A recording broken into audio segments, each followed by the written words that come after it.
It was a dark and stormy night, and I was driving home from a late shift at work. The rain was coming down in sheets, and I could barely see the road in front of me. Suddenly, my headlights illuminated a figure standing in the middle of the road. I slammed on the brakes and swerved to avoid hitting the person. As my car skidded to a stop, I could see that it was a young girl, drenched and shivering in the pouring rain. Without hesitation, I got out of my car and ran over to her. "Are you okay?" I asked, trying to shield her from the rain with my umbrella. She looked up at me with big, frightened eyes and whispered, "He's after me." "Who's after you?" I asked, feeling a chill run down my spine. But before she could answer, I heard the sound of footsteps approaching us. I looked up and saw a shadowy figure emerging from the darkness, holding a knife. My heart racing, I grabbed the girl's hand and pulled her behind me, ready to fight for our lives. But then, out of nowhere, a car pulled up beside us, and the driver got out. It was a police officer, responding to a call about a dangerous suspect on the loose in the area. The man with the knife fled as soon as he saw the officer, and we were safe. As I drove the young girl to the police station to give a statement, she explained that she had been walking home from school when a man started following her. She had run as fast as she could, but he had chased her for blocks. She had thought she was going to die until I had come along and saved her. As I dropped her off at the police station, she turned to me and said, "Thank you for saving my life." And as I drove home, still shaking from the experience, I realized how lucky we both were to have made it out alive.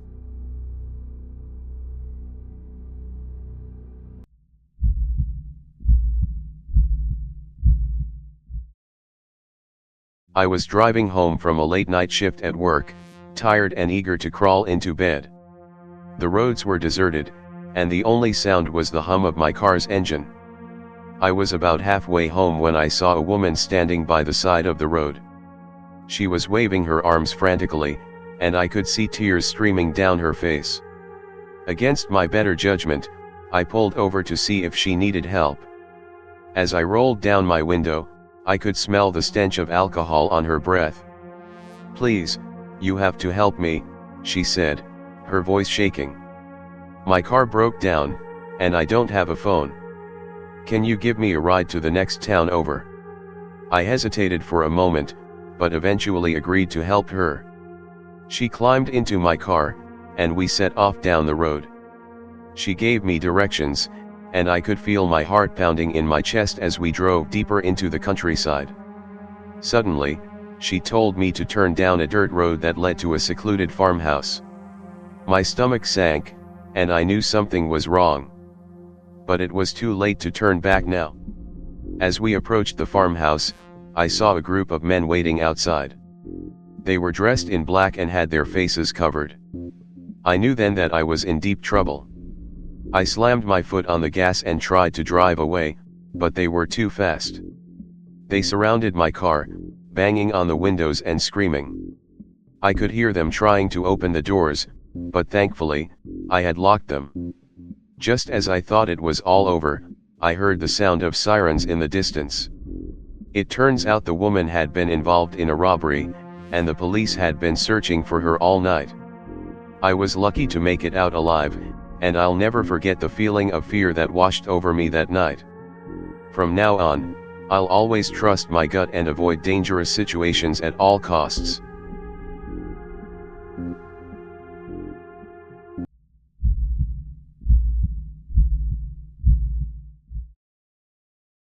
I was backpacking through the wilderness, alone and unafraid. I had always loved the outdoors, and I relished the opportunity to disconnect from the world and spend some time in nature. But as the sun began to set, I realized that I had made a terrible mistake. I had lost my way and had no idea where I was. The dense trees and underbrush made it impossible to see more than a few feet in any direction, and the sound of animals and insects was starting to become unnerving. As I stumbled through the darkness, I heard the sound of something following me.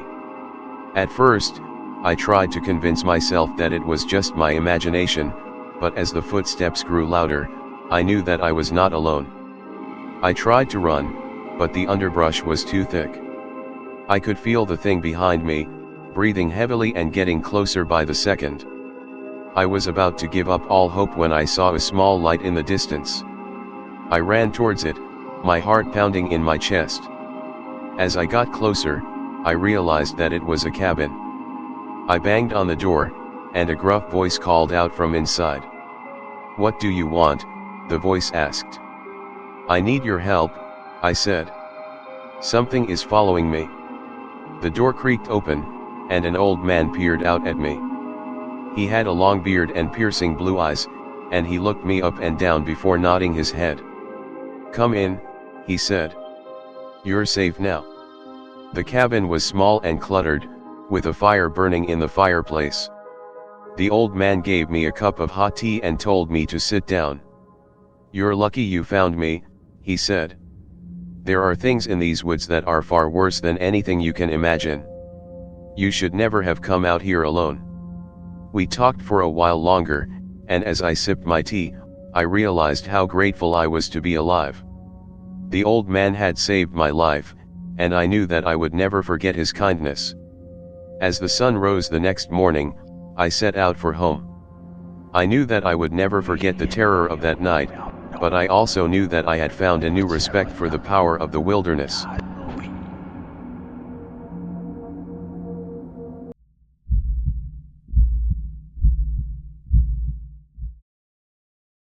It was a beautiful day, and I decided to take a hike on a nearby trail. The sun was shining, and the birds were singing. I felt like I was in paradise. But that feeling quickly faded as I continued down the path. I started to hear strange noises, like whispers and footsteps, even though I was alone. My heart began to race, and I quickened my pace.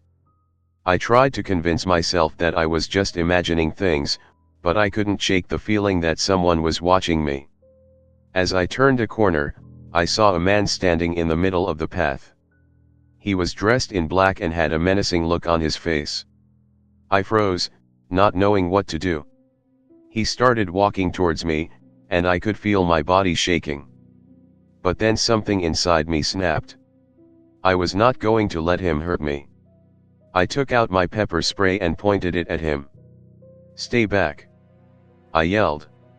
The man stopped in his tracks and stared at me for a moment before turning around and running back down the path. I waited a few minutes before continuing on, but the rest of the hike was uneventful. As I walked back to my car, I couldn't help but wonder what would have happened if I hadn't been prepared. I shuddered at the thought of what might have been, but I was proud of myself for staying calm and taking action. From that day on, I made sure to carry pepper spray with me whenever I went out alone. I never wanted to feel that scared again. But I knew that I was lucky to have made it out alive, and I would always remember that day as a reminder to never let my guard down.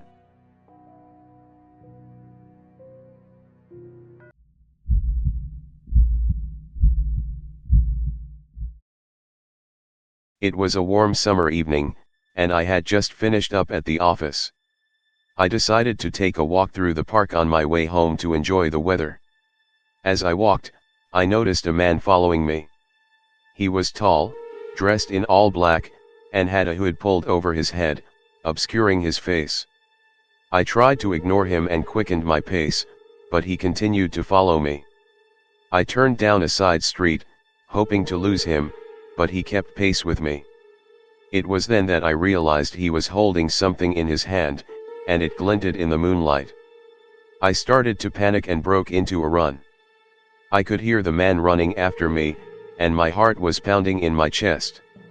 I made it to my apartment building and ran inside, locking the door behind me.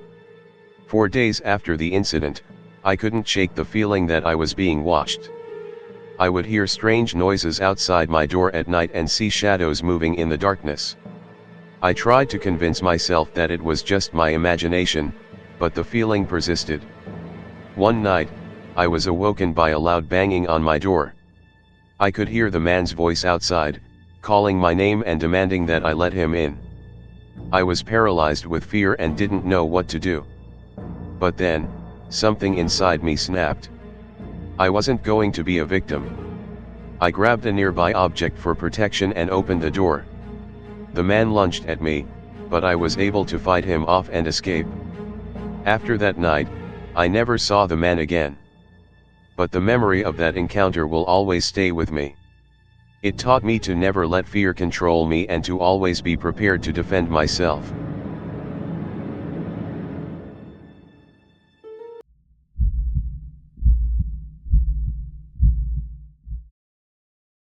I had always been fascinated by abandoned places, so when I heard about an old asylum on the outskirts of town, I knew I had to explore it. My friends and I planned the trip for weeks, gathering flashlights and snacks and researching the history of the place. We were excited and a little scared, but we didn't expect what we found. The asylum was huge and ominous, its crumbling walls looming over us as we approached. We climbed through a broken window and made our way inside, our flashlights barely illuminating the darkness. The air was thick with dust and the smell of decay. As we explored the asylum, we heard strange noises and saw shadows moving in the corners of our vision. We tried to convince ourselves it was just our imaginations, but we couldn't shake the feeling that we were being watched. We found ourselves in a dimly lit hallway, and as we turned a corner, we saw a figure standing at the end of it. It was a man, tall and thin, with pale skin and a twisted smile. He didn't move or say anything, just stared at us with empty eyes. We froze, unsure of what to do. But as the man started walking towards us, we knew we had to run. We sprinted back the way we had come, hearing the man's footsteps behind us. We thought we had lost him, but when we turned around, he was there, right behind us. We managed to escape the asylum and ran to our car, panting and terrified. As we drove away, we saw the man standing in the road, watching us leave. We never went back to that asylum, but I couldn't shake the feeling that we had disturbed something we shouldn't have. Something that was still there, waiting for us to return.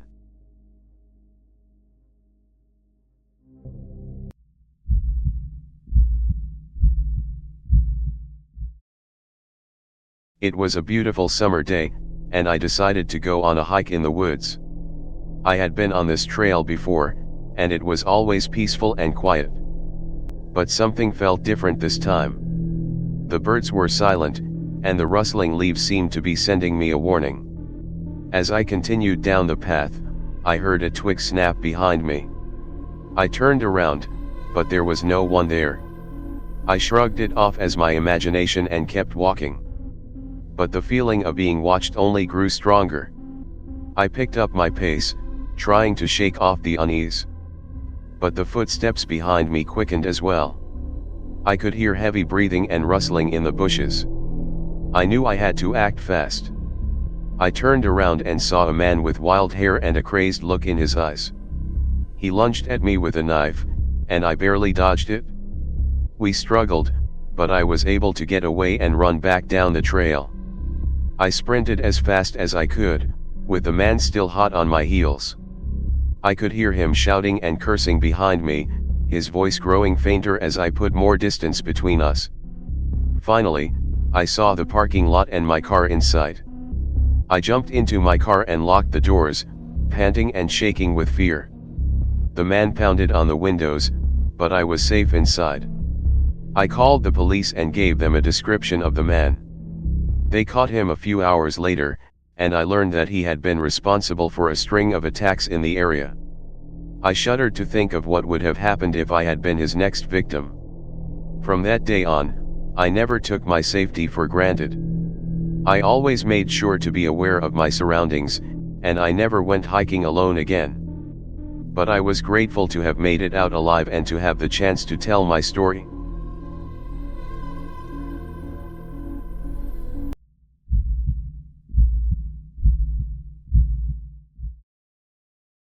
I'll give it a try. It was a warm summer night, and I decided to go for a jog around my neighborhood. I put on my headphones and started running, enjoying the cool breeze on my face. I didn't notice the car following me until it was too late. It pulled up beside me, and the window rolled down. A man with a dark hoodie and sunglasses leaned out and asked me for directions. I stopped running and approached the car, trying to be helpful. That's when I noticed that there was no one else in the car. Suddenly, the man grabbed me by the arm and tried to pull me into the car. I struggled and kicked, but he was too strong. I knew I had to think fast if I was going to survive. I remembered a self-defense move that I had learned years ago and decided to give it a try. I twisted my arm free and aimed a swift kick at his knee. He stumbled back, and I ran as fast as I could in the opposite direction. I could hear him cursing behind me as I sprinted towards my house. When I finally reached my front door, I fumbled for my keys and struggled to get them in the lock. I could hear his footsteps getting closer, and I knew I had to act fast. I turned around and sprayed him with pepper spray that I had in my pocket. He staggered back, blinded by the spray, and I slammed the door shut behind me. I called the police and reported the incident, and they were able to apprehend the man a few blocks away. It was a terrifying experience, but I was lucky to have survived. I learned the importance of being aware of my surroundings and having a plan in case of an emergency. Now, I always carry pepper spray with me when I go for a run, and I make sure to stay vigilant at all times.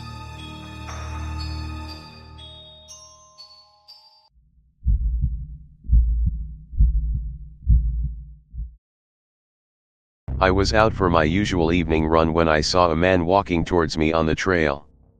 As I got closer, I noticed that his eyes were fixed on me, and he had a strange smile on his face. I tried to ignore him and continue on my run, but he started to follow me. I picked up my pace, but he was still following me, and his smile grew wider. My heart was pounding in my chest, and I knew that I had to find a way to get away from him. I turned down a side trail, hoping to lose him, but he followed me there too. I was starting to panic and looked around for help, but there was no one in sight. As I turned a corner, I saw an old abandoned cabin in the distance. I didn't know what else to do, so I ran towards it, hoping to find some sort of shelter. The cabin was run down and creepy, but it was better than being outside with that man. I quickly shut the door behind me, trying to catch my breath. I looked around the cabin and noticed that it was filled with old furniture and cobwebs. That's when I heard a creaking sound coming from upstairs. I froze, my heart racing, as I realized that I might not be alone in this cabin. I slowly crept up the stairs, my heart pounding in my chest, and opened the door to the bedroom. I couldn't believe what I saw. The man who had been following me was lying on the bed, surrounded by candles and a strange array of objects. He looked up at me and smiled that same creepy smile. I screamed and ran back down the stairs, but the door wouldn't budge. I was trapped with this maniac. I started to look for a weapon or anything to defend myself with. That's when I found an old rusty axe. With the axe in my hand, I charged up the stairs and faced the man. He tried to attack me, but I fought back with all my might. After a fierce struggle, I was finally able to overpower him and escape the cabin. I ran back to my car and drove straight to the police station.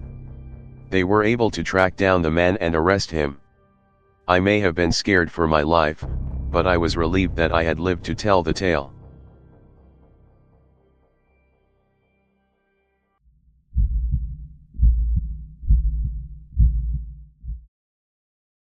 It was a typical summer evening, and I had just finished my shift at the local diner. I was walking home, lost in thought, when I noticed a man walking a few steps behind me. He wore a black hoodie and kept his head down, but I could feel his eyes on me. I picked up my pace, but so did he. My heart started to race as I realized that he was following me. I tried to stay calm and rationalize that he might just be going in the same direction, but my gut told me otherwise. I turned a corner, hoping to shake him off, but he was still there, lurking in the shadows. I started to run, and he began to chase me. I was terrified, but I knew I had to keep going. I made it to my apartment building and slammed the door shut behind me, panting and sweating. As I caught my breath, I heard a knock on the door. It was the man from the street, and he was asking to come in. I refused and called the police, but he was gone by the time they arrived. The next few weeks were filled with paranoia and fear. I couldn't shake the feeling that he was still out there, watching me, waiting for his chance to strike. Every time I heard a knock on the door or footsteps outside, my heart would race and my palms would sweat.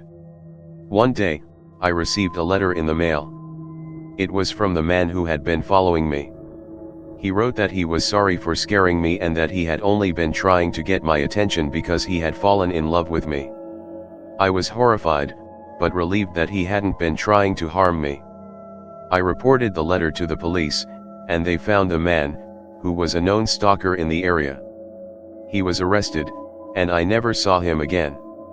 Although I lived to tell the tale, the experience left me with a lasting fear of walking alone at night. I learned the hard way that danger can lurk around every corner, and it's always better to trust your instincts and take precautions to protect yourself.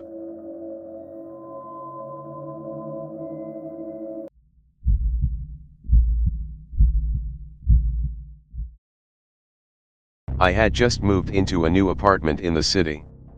It was a little run down, but the rent was cheap, and it was close to my job. As I was getting settled in, I noticed that my neighbor across the hall was always watching me. Whenever I walked past their door, I could hear them shuffling around inside. At first, I thought they were just curious about the new neighbor, but as the weeks went on, I realized that something was off. I could hear them whispering to themselves, and sometimes I could hear them laughing maniacally. One night, I was lying in bed when I heard a loud banging coming from the other side of the wall. I tried to ignore it and go back to sleep, but it kept getting louder and more aggressive. I could hear things being thrown and smashed, and then I heard my neighbor scream. I was terrified and didn't know what to do, but then I remembered that I had a phone number for the building manager. I called him and explained what was happening, and he said he would come check it out. When he arrived, he knocked on my neighbor's door, but there was no answer. He used his master key to open the door, and that's when we found out what had been happening. My neighbor had been living in squalor, with piles of garbage and rotting food covering the floor. There were strange symbols drawn on the walls in blood, and the stench was unbearable.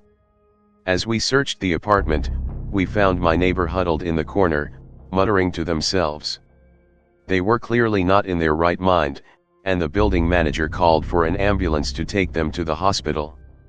It turns out my neighbor had been suffering from severe mental health issues, and they had been hearing voices that told them to do terrible things.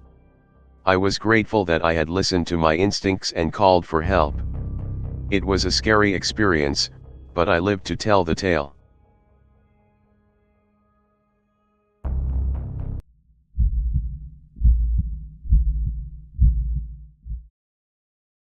It was a warm summer night, and I was walking home from a friend's party. I lived in a quiet neighborhood, so I wasn't worried about anything happening. But as I walked, I heard the sound of footsteps behind me. I turned around, but no one was there. I shrugged it off and kept walking, but the footsteps continued. They were getting louder, and I could hear someone breathing heavily. I turned around again, but still, no one was there. I began to pick up my pace, feeling uneasy. The footsteps turned into a run, and I knew whoever was following me was getting closer. I didn't know what to do, so I started running as fast as I could. I saw a light in the distance and ran towards it. It was a gas station, and I could see the attendant inside. I ran in and told him what had happened. He called the police, and they arrived quickly. They searched the area, but they couldn't find anyone. I was relieved, but I couldn't shake the feeling that someone was still watching me. The next few days were uneventful, but I couldn't shake the feeling that someone was following me. I started carrying pepper spray with me and was always on high alert. One day, I received a letter in the mail. It was written in bold, black letters, "I'm always watching you." I was terrified and didn't know what to do. I contacted the police, and they put me in touch with a private investigator. After a few weeks of surveillance, they were able to catch the person who had been following me. It was my ex-boyfriend, who had become obsessed with me after our breakup. I was relieved that they had caught him, but I still felt uneasy. I moved to a new city and started a new life. I never heard from him again, but I'll never forget the fear I felt during those few weeks.